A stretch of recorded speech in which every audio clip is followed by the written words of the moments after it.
Movie की starting में हम देखते हैं कि एना नाम की एक लड़की की मौत हो चुकी है और उसकी बॉडी को मुर्दा घर में लाया गया है। एना एक फेमस एक्ट्रेस होती है और मुर्दा घर में एक पाओ नाम का लड़का काम करता है। वो अपने फ़ोन से एना की एक फ़ोटो क्लिक करता है और अपने दोस्तों को भेज देता है। थोड़ी देर में उसके दोस्त उससे मिलने आते हैं। वो लोग साथ में कुछ ड्रिंक्स लेते हैं। 1 घंटे बाद पाओ की शिफ्ट ख़त्म होने वाली होती है। इसके बाद इन लोगों का पार्टी में जाने का प्लान होता है। पाओ के दोस्त उससे पूछते हैं कि एना की बॉडी अभी भी यहीं पर है क्या। तो पाओ उन्हें कहता है कि हाँ, एना की बॉडी अभी भी यहीं पर है। तो वो लोग पाओ को कहते हैं कि उन्हें भी एना की बॉडी को देखना है, लेकिन पाओ उन्हें मना कर देता है। वो कहता है कि इससे उसकी नौकरी भी जा सकती है, लेकिन वो लोग पाओ को मना लेते हैं। फिर वो एना की बॉडी के पास चले जाते हैं। पाओ उन लोगों को एना की बॉडी दिखाता है, लेकिन उसका एक दोस्त जिसका नाम इवान होता है, उसके इरादे बिल्कुल भी सही नहीं होते हैं। वो एना को बिना कपड़ों के देखने के लिए उसके ऊपर ढका हुआ कपड़े को हटा देता है और वो उसकी बॉडी के साथ छेड़छाड़ करने लगता है। उसके दोस्त उसे मना भी करते हैं कि एक डेड बॉडी के साथ ऐसा नहीं करना चाहिए। तो इवान उन्हें कहता है कि तुम भी ट्राई करके देखो। तो फिर वो लोग भी एना की बॉडी को छेड़ने लगते हैं। इवान उस डेड बॉडी का रेप करना चाहता था, लेकिन उसका दोस्त हावी उसे मना कर देता है। वो कहने लगता है कि ये सब कुछ गलत हो रहा है, कोई एक डेड बॉडी के साथ ऐसा कैसे कर सकता है। पाओ उसे कहता है कि वो ये ऐसा पहले भी कर चुका है और आज यहाँ वैसे भी कोई नहीं आने वाला। हावी वहाँ से जाने लगता है तो पाओ उसे समझाने के लिए उसके पीछे जाने लगता है। वो दोनों एक रूम में आ जाते हैं और बातें करने लगते हैं। इतनी देर में इवान बॉडी का रेप करने लगता है और इवान के बाद पाओ की बारी आती है। तो वो एना की बॉडी के पास जाता है और उसकी बॉडी को छेड़ने लगता है। वो उसके लिप्स को भी छेड़ने लगता है और बालों के साथ खेलना शुरू कर देता है। फिर वो एना की बॉडी के साथ रेप करने लगता है। वो रेप कर रहा होता है कि इसी बीच में एना दोबारा ज़िंदा हो जाती है, लेकिन पाओ को ये नहीं पता होता है कि एना ज़िंदा हो चुकी है। और उसकी नज़र एकदम से एना के चेहरे पर पड़ती है और उसके होश उड़ जाते हैं और वो पीछे की तरफ गिर जाता है और चिल्लाने लगता है। उसके दोनों दोस्त दूसरे रूम से आ जाते हैं। उसके दोस्त पाओ से पूछते हैं कि क्या हुआ, कि एना फिर ज़िंदा हो चुकी है। इतनी देर में उन तीनों को किसी की आवाज़ सुनाई देती है। तो वो एना की बॉडी पर फिर से कपड़े को ढक देते हैं और वहाँ की लाइटें बंद कर कर वहीं पर छुप जाते हैं।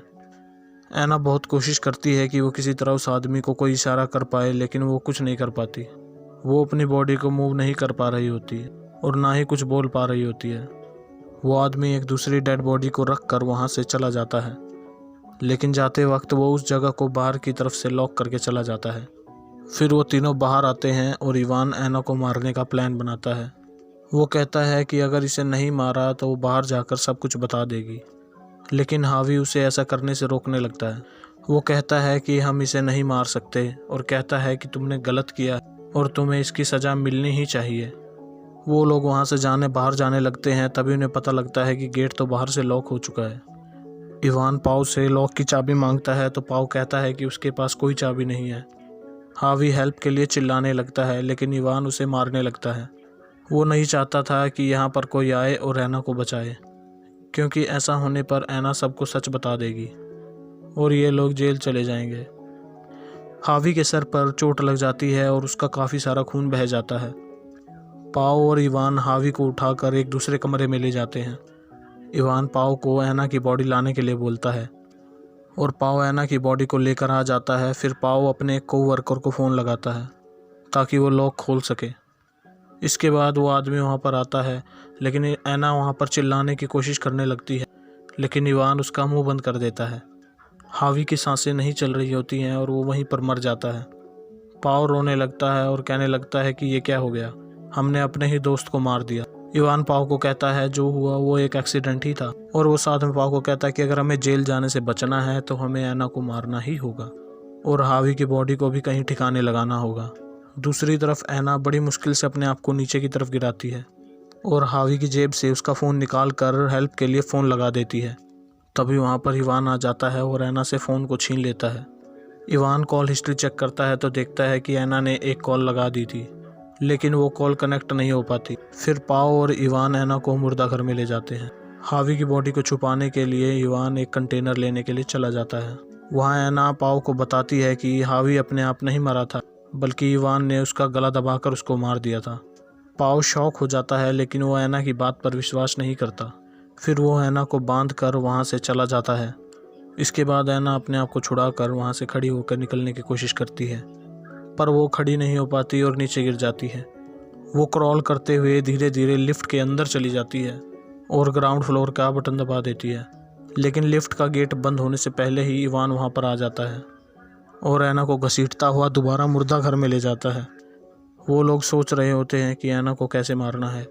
पाव के हाथ में एक कपड़ा होता है, तो इवान उसे कहता है कि तुम इस कपड़े से ऐना का दम घोट कर उसे मार दो, लेकिन पाव मना कर देता है क्योंकि पाव ऐना को मारना नहीं चाहता था, क्योंकि उसे लग रहा होता है कि हावी को इवान ने ही मारा है। इवान अकेले नहीं फंसना चाहता था, तो वो पाव का हाथ पकड़कर साथ में दोनों मिलकर ऐना की सांस रोक देते हैं और वो वहीं पर मर जाती है। इवान हावी की बॉडी को कंटेनर में डालकर ठिकाने पर लगा देता है। दूसरी तरफ पाव ऐना की बॉडी से सारे सबूत मिटा रहा होता है। फिर वो ऐना की बॉडी को वहाँ पर छोड़ देते हैं और वहाँ से जाने लगते हैं। तभी इवान को लगता है कि उसने अपना कुछ सामान अंदर ही गिरा दिया है। वो फिर से अंदर जाते हैं और सामने ऐना को दोबारा खड़ा हुआ देखते हैं। ऐना फिट्स अभी भी जिंदा होती है। वो लोग हैरान हो जाते हैं। इवान पाव का गला दबाने लगता है और उसको नीचे गिरा देता है। इतनी देर में ऐना सीजर उठाती है और वो इवान के गले में सीजर मार देती है और उसके बाद पाव के पेट में सीजर मारकर दोनों को मार देती है।